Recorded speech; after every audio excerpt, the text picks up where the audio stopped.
Welcome back to Special Report. Let's take a closer look at the threat Iran's military poses to countries in the region and beyond. Since the conflict began, the regime in Tehran has launched repeated retaliatory strikes. This map shows the U.S.-Israeli strikes in Iran, these yellow dots here, and then the retaliatory Iranian action against the Gulf countries of Oman, UAE, Qatar, Bahrain, Saudi Arabia, and Kuwait. These are the red squares. Now, energy infrastructure is in the crosshairs, with Iran targeting key Gulf sites, such as this attack on an oil refinery in Kuwait last week. And there are rising concerns about Iran's military capabilities outside of the Middle East. Now, Friday, Iran fired 2 missiles at the island of Diego Garcia down here, a joint U.S. military and British military base in the Indian Ocean. It lies about 2,500 miles away from Iranian territory. Neither missile hit. The attack was Iran's first operational use of intermediate range ballistic missiles. The ability to fire them could threaten European cities, such as Paris or London. Just over 2 weeks ago, Iran's foreign minister claimed his country had intentionally limited the range of its missiles below that distance.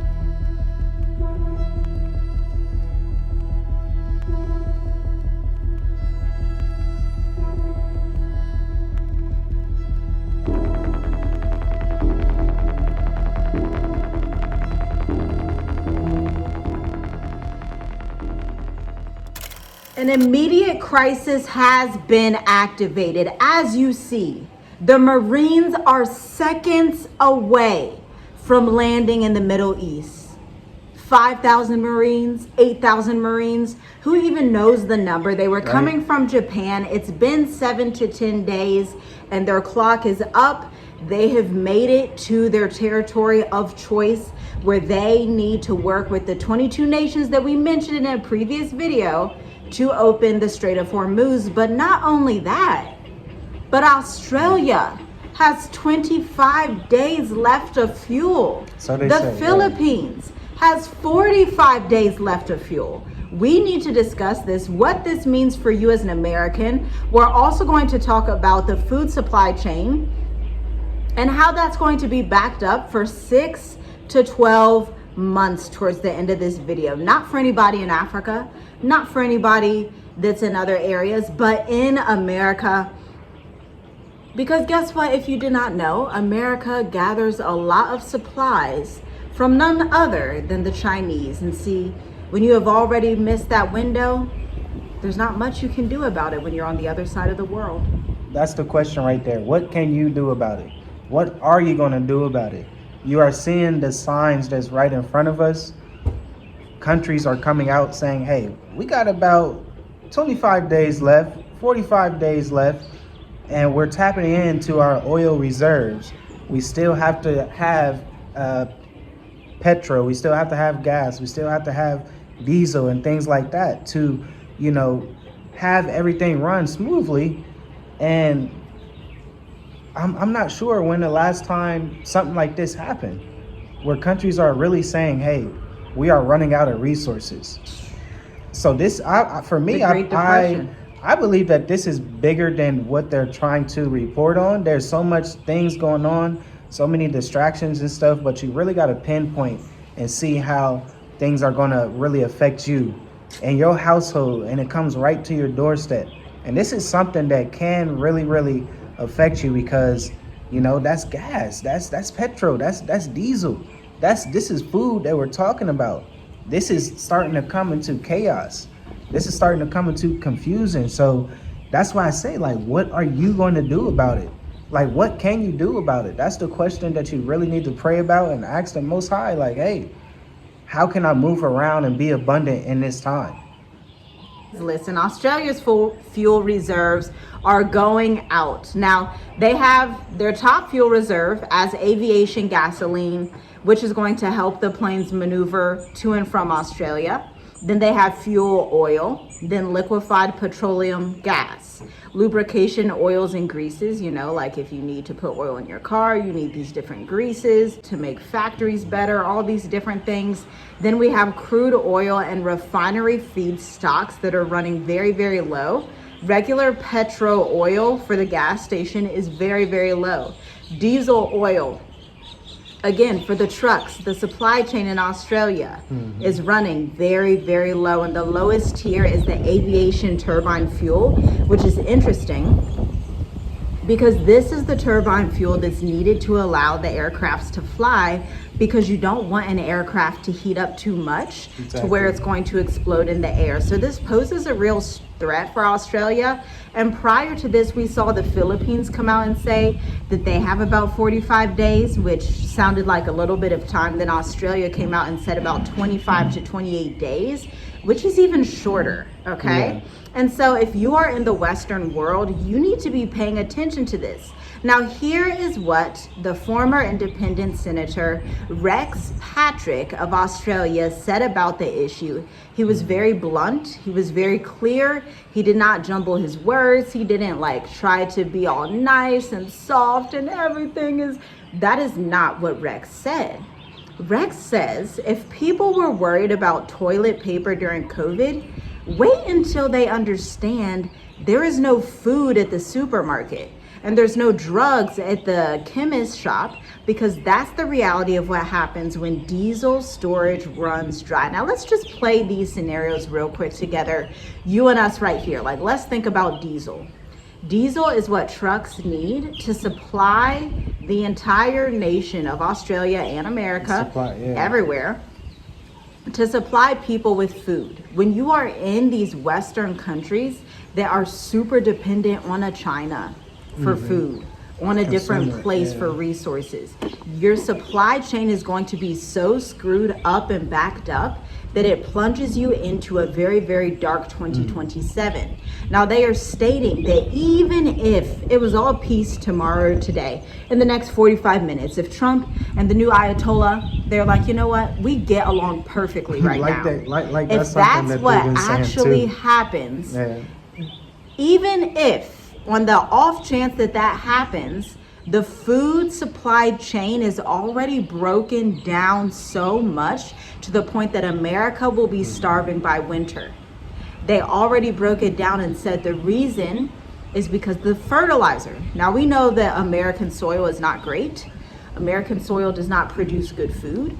American soil is not that abundant the way that, you know, places like the Nile River Valley, the Mediterranean island nations have this good hardy soil. Like, you see the color of soil out here and it's like red. Like, it's like, wow, never seen soil like that in my life in America. American soil is very difficult. It's been depleted of all its nutrients. It's been overly farmed, not to mention from the spiritual sense, all of the unalivings that have happened on American soil. It's just too much. And so the ground is quite frankly cursed, which is why they introduced these GMOs and the fake cows and all this stuff. But when you are in a nation like America that suffers with that, your supply chain that is largely dependent on China for even the fertilizer that even comes from the Middle East as well, now you have no fertilizer and you missed your planting season. So this is the planting season. It's spring. You needed that fertilizer this month. You're already late on it. So those farmers, they're just like, well, we put the seeds in the ground. We know the harvest isn't going to be that great. It's unfortunate. But, you know, come winter, we know that there's going to be a food shortage. This is what America's facing. This is why we say you also have 45 days. You have 60 days, tops, to figure out your plan B escape plan, because this is not going to be changing anytime soon for America. But soon we will also talk about what's also happening on the continent, which, as you have explained, is showing that Africa is rising. If you thought Africa was not rising at this time, well, you're not paying attention to the statistics and what's happening on the ground. Yeah, it's very important. This is something that we really try to get people to listen to, is learn how to live for the future in a way. Like, you have to put your mindset years in advance, you know. You got to have some options. Just how she was just reading about the guy in Australia, the senator. He was saying, yeah, about, you know, next year there's going to be a big problem. No, so he said really, 28 days. Yeah, but just how, like, you just broke down how, like, farmers, right? they harvest things for about 2 years in advance, and they already came out with reports saying, it's slowing down. I don't know what I'm gonna do next year. Yeah. So that means that Yeah. the harvest right now is not plenty. It's not plenty right now. Mass So famine. it's coming down to a famine. Like whatever they produce, where the farmers are in America, because it is so much. It's so much. When you start to think about it, they do certain things for a reason. They were shutting down farms. They wouldn't allow farmers to farm, and now the food chain supply is starting to be blocked. It's starting to have trouble. There's no more. There's going to be trouble with diesel. That's wild. That's something that's like, they've been trying to plan this forever, and They have planned it, and they're they're executing it efficiently. exactly. They're doing it right on time, but you really have to see what they are doing before they do it. Like, this is why we say, like, you just gotta have discernment. You gotta see in the future in a way. You cannot think about today. You get what I'm saying? Not just today. Yeah, not just today. You can, if you have that discernment, and all praises to the Most High. He bless you with the wisdom and things like that. But it is very important, because this world that we are living in, they're wicked. They're wicked. They want people to struggle. These people that want these things to happen, they are already good, so they say. They are already good with resources and finances, and maybe a house over here, bunkers, this and that, just pretty much everything like that. Too, for the normal person, we really gotta think about, hey, we might not have the assets that they have. We might not have the resources that they have. So we gotta think a little bit different. And this is all we really want people to start thinking about, is trigger that mindset of, okay, I got to start thinking about this future, because about time next year, around this time, it's going to look totally different. Even earlier than It's that, going to by be the time a lot of winter people. comes. Yeah, it's going to be a lot of people struggling. It's going to be a lot of people dealing with a lot of confusion and corruption. I guess you can break it down to, because it really comes down to that. That's why you have to really pray and ask the Most High, like, where can I be in this time of famine, in this time of confusion? I really need to get somewhere where I can be safe and abundant.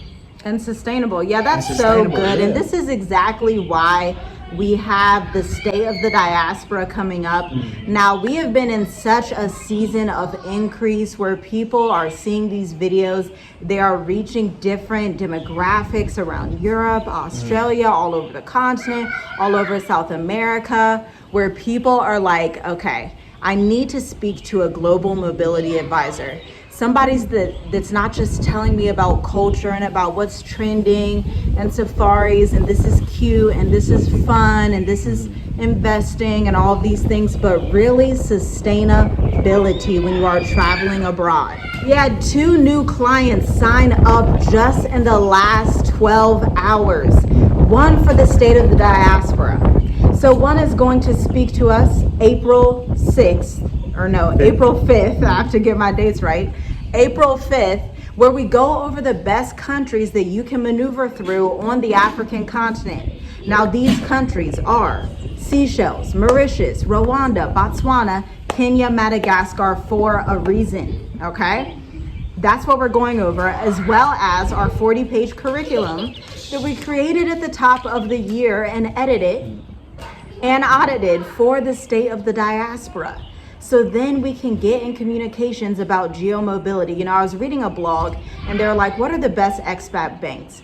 And I was so shocked that they didn't even mention the main 2 that we mentioned to our clients. Yeah. It tells me the shocking. information that we have is somewhat secretive information, and it's information that we sourced on our own through deep research, because we are strategists and advisors and deep researchers. That's what we do. And so we bring that to you. Now, we also have the Mature Adult Intensive. I was shocked because I was like, wow, I thought it was just going to be people really interested in one or the other, but people are like, hey, they're self-selecting and saying, hey, For me, I'm ready to go through the 4-week intensive with my husband, with my wife, with my family member. That's typically how people arrive in the mature adult, so that they can make moves as a family and say, okay, week 1, we are going to cover finance. Week 2, we are covering geomobility, airplane routes, airplane tracks. Week 3, we are talking about legacy and the best residencies that they have around. And week 4, we are then talking about taxes and the things that you need to handle while you are in America, because a good move abroad does not start in a foreign country. A good move abroad starts while you are in the States, because there is a 5-step plan that can lead into a 10-step plan depending on your circumstance. That is something that you need to initiate. Go to Journey With Us, www.journeywithusmovetoafrica.com/services. Warning for both, whether you do the state of the diaspora or the mature adult, slots are limited. We like small, incubated, private spaces so that you feel comfortable talking about your life. So that you feel comfortable talking about what's going on, what your plans are. Maybe you're tired of Panama, you're tired of Mexico, you were tired of Texas, you were tired of California. So now you're like, I want to understand how to maneuver, but I understand that there are some risk factors that I need to bring into consideration. So check that out down below, links in the description. Now, here's something you need to think about. Nigeria has just announced that they are going to provide, somebody just put a hand clap emoji down below. Nigeria's, I don't know how to properly say this, I'm probably saying this wrong because I don't have a Nigerian accent, Dangote Refinery said that they are ready to supply the African continent with their oil. Now, there was a time in history when Nigeria had a stronger naira than the dollar. And it looks like we're going back to times that weren't too long ago, where the African continent, as it always has been, is the one place to grab your resources. So the African continent, especially Nigeria, is gearing up to sell their oil to South Africa, to Tanzania, to Europe, to a Seychelles, to a Mauritius, to everybody, because it's such an abundant place with so much oil. Exactly. Yeah, we see how it's moving. That's why we've been saying you got to think about the future. You know, this is why we came to Africa, because we knew this is going to be where things are. This is going to be the next big economy. This is going to be the next big thing. Like, you got to think about that. Like, you cannot wait. You cannot wait. But it is important to learn how to move around these countries too. Every country is a little bit different. This is why we have the programs that my wife was just mentioning. It is very important to know how to move around. Look, it's not time to think that things are just going to turn back to normal. It's not time to think like, hey, this is not going to happen. This is just about to, stop, and everyone's going to get along and everything's going to be peaceful. This is really time to strategize. Your next move has to be your best move. Yeah. Point blank, period. Like, it's really not time to be playing around. It's time to get serious and learn how to move around the whole world. You got to think about that. Our forefathers and ancestors, they knew how to move around a certain way. And they are able to be sustainable wherever they go. So we got to start thinking like our forefathers and ancestors. And you also have to think about humans outside of America. We have talked about this previously, haven't said it in a while. America's only 4% of the global population. 4%, okay? So most humans outside of America function differently than Americans. We were talking to somebody today and he was like, what is wrong with President Trump? We're like, we don't know. He's insane. He's unhinged. Yeah. But people are starting to see something is wrong with humanity in America. Something is severely wrong with humanity that stays in America and supports this type of thing. Something is wrong beyond surface level. Like, there were times when people knew, like us, that America is insane, America is crazy. It was just Black community saying it. Europeans are coming out now. Denmark coming out saying, we're not sure what happened with you, but you're getting a little crazy. Yeah. The UK, Germany, France, all of these nations are like, this something's really wrong with y'all. The Chinese, they have Chinese professors on YouTube educating Americans to tell you, okay, this is how your country is about to fall. Everybody's warning you, so it's not just in the Bible. For the atheists and unbelievers, guess what? You got just regular humans warning you the same thing that Revelation 6, 7, 8, and 9 tell you will befall Mystery Babylon. This is a social media post that's circulating in Denmark on their Facebook channels. This is the letter that Denmark people, their society wants to give Americans. They're sharing it to Americans, hoping it'll reach the continent of North America so that they can have almost a mirror, a reflection glass to see, hey, this is what humanity outside of America thinks of you, even European humanity, just to make that clear, okay? This is from the Facebook page, Kindness for the Soul. And it says, Denmark is calling all Americans on both sides of the aisle. For over 50 years, we in Denmark have looked towards the United States with our mouths wide open in pure admiration. You didn't just influence us, you defined us. We soaked up your culture like a sponge. Your music was the soundtrack to our lives. Your sports were our entertainment, and your technological innovations shape our everyday. You were the brave ones, the smart ones, the visionaries. Everything coming out of the USA was effing awesome, as the kids say over here now. You proved to the world that you could do anything. Land on the moon, reinvent sports, and literally invent the future.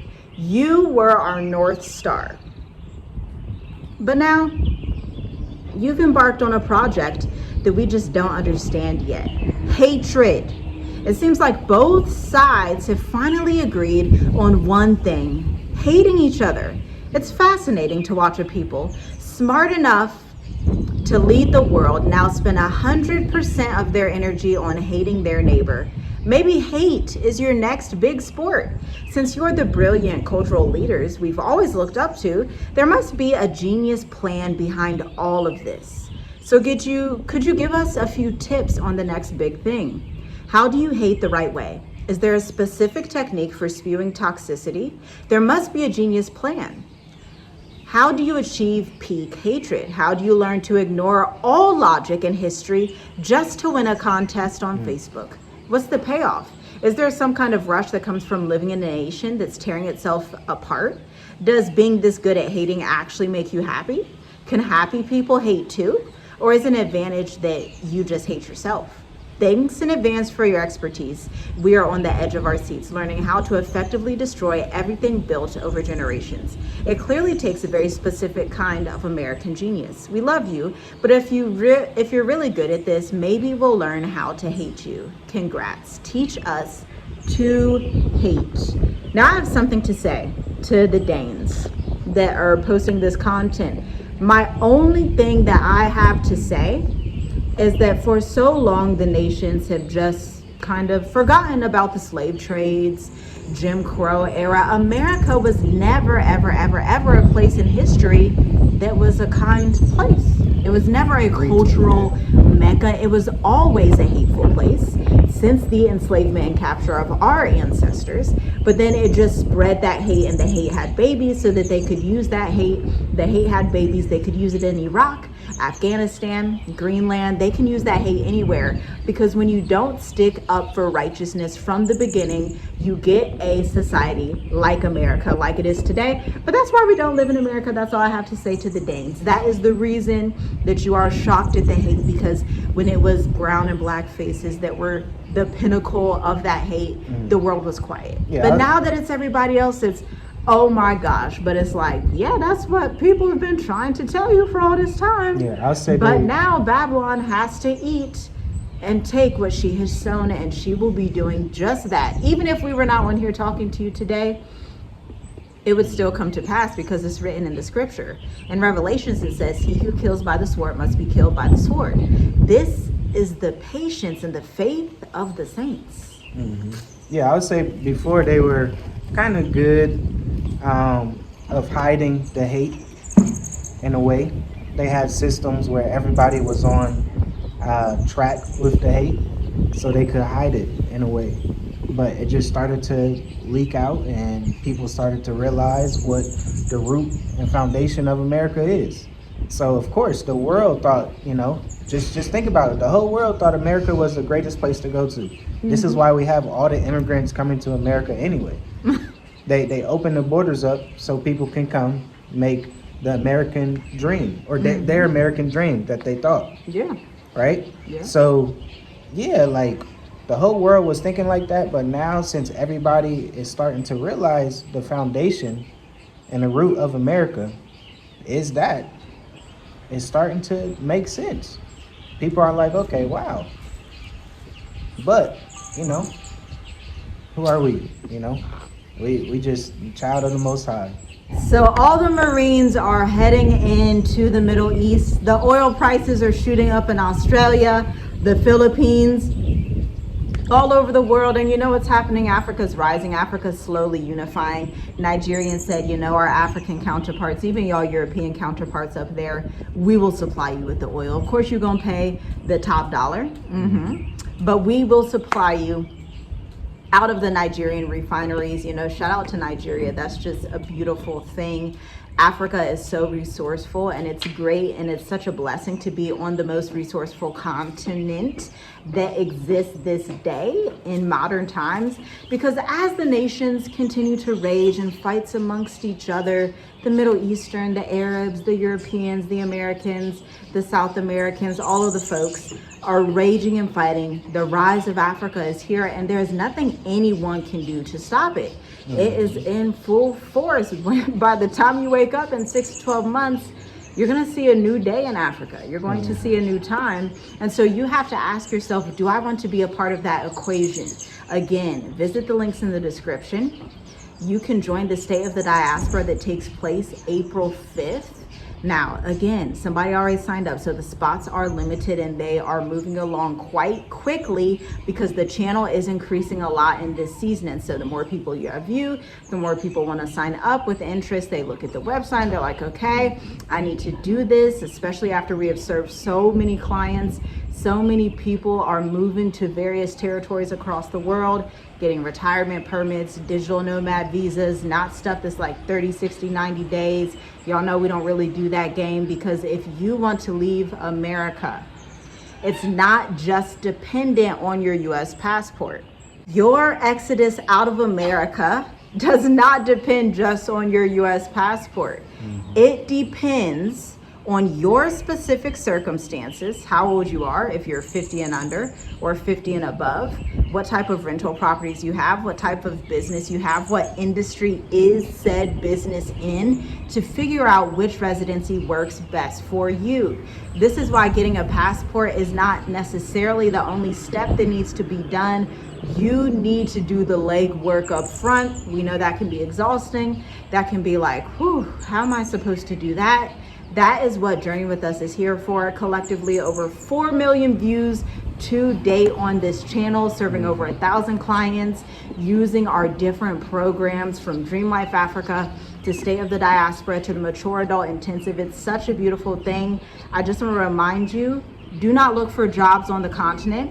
The clients who have gotten jobs on the continent, which is very few, very, very little, there's something like a principal in Rwanda and Kenya. So like stuff like that, where you're a principal, a superintendent, being the top of what you are. She applied for a teacher. So that's something very clear. That's something that you have to understand. If you come here, you're a teacher and you have the expertise, and you go apply for a job in Africa, they're probably going to give you the principal job. So you got to think like that. Unless you are ready to just say like construction. We're looking at construction right now. If you worked in construction, I'm pretty sure you'd probably be top. So it's little things like that. Of course, you will get paid less than America, depending on the country that you choose. Yeah. But you just got to know that. So I think the main thing is strategy is key. You have to have a plan. You got to have a plan A, a plan B. You got to know where to go. You have to know where to go to get residency long term, not 6 months at a time, a year at a time, 2 years at a time. There's places 30, 60, 90 days. Exactly. There's places out here and countries out here that will provide that for you. So strategy is key. So just like my wife said, this is why we are here. This is why we are giving you guys the information that you need. Information is key. Make your next move your best move. Please do that. We are not in a time to be playing around. We are in a time to listen to wisdom when wisdom is spoken. Yeah. Yep. Check out the State of the Diaspora. We will be covering the islands. That is our focus. Geopolitics, the islands, sustainability. We told you yesterday it started out as corruption indexes, trying to show people this is the urgent state of how the diaspora are moving in Africa. But now it has been widened to really focus on geopolitics, because the Marines, they are ready. They are there. They are getting ready to be boots on the ground. Australia's oil is done. Philippines oil, they're done. What are they going to do? Who knows? But the one thing that you can do is figure out your escape plan to an African island or to your favorite African nation where they have visa-free for Americans, and then sleek residency pathways for you to live your dream life in a famine. And if you're like, I didn't know I could live my dream life in a famine, there's a verse in the book of Psalms towards the beginning that says the righteous will eat in a famine. Let that be your portion. Really? Yeah. And I'll definitely say this, because, you know, this is what I do pretty much every day.